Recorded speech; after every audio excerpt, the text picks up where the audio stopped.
this is a hemorrhaging that is not being staunched. So 300,000 dead, half the country displaced, either internally or externally, and God knows how many more are still trapped in dungeons and being tortured on a daily basis.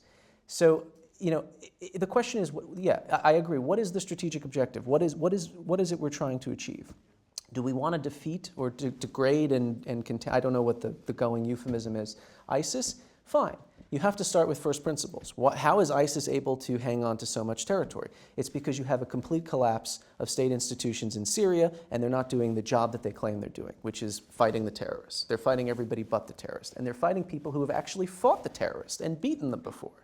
So maybe it's worthwhile building up that constituency and helping them go after ISIS. Now, we have done this train and equip program, but I've done some deep reporting on this, and let me tell you, the problem wasn't in the implementation, it was in the conceptualization. Or as they say in computer programming, the bug is actually a feature. We were sending guys into Syria that we had trained up, but the commanders of their brigades had not been trained by the United States. I actually talked to CENTCOM. I said, you're sending guys in that you kind of sort of know as the commander of these units? They said, yeah. I said, and well, guess what happened? They took 20% of your weapons and they sold it to Al-Qaeda. What did you expect?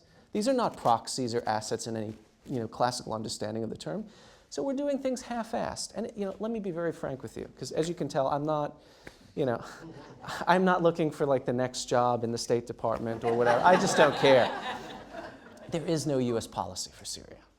There is no U.S. policy to defeat ISIS. Why? Because Barack Obama is very tired. He doesn't care. He doesn't want this on his plate. He got his foreign policy legacy, the Iran deal, which he has described as his version of Obamacare in the international sphere.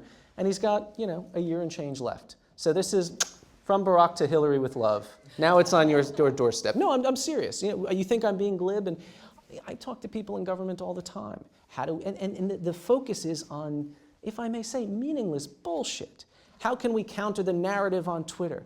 What the hell do you mean counter the narrative on Twitter? These guys are chopping people's heads, burning them alive in cages, and you're talking about, hashtagging it. I mean, this is ridiculous.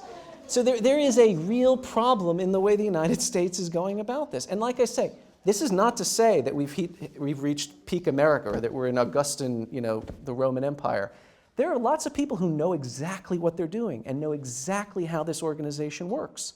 And not a single one of them, so far as I can tell, has been invited to be part of any special task force on countering ISIS. The guy who's now going to head the coalition, the special envoy, Brett McGurk, his nickname in the Green Zone is Brett McJerk, because he was backing Maliki at a time when everyone was saying this guy's a sectarian thug, he's Saddam Light. Okay? David Petraeus is out of government, Ryan Crocker out of government, Emma Skye, an anti-war British Arabist, the Gertrude Bell of her generation, who has understood very, very clearly that really the problem in Iraq wasn't even Al-Qaeda, it was Iran taking over the country and doing things to push people into the arms of Al-Qaeda. These people have, one story I'll end with. It was about 2010. We were pulling out militarily from Iraq, but also politically disengaging, which was the real issue.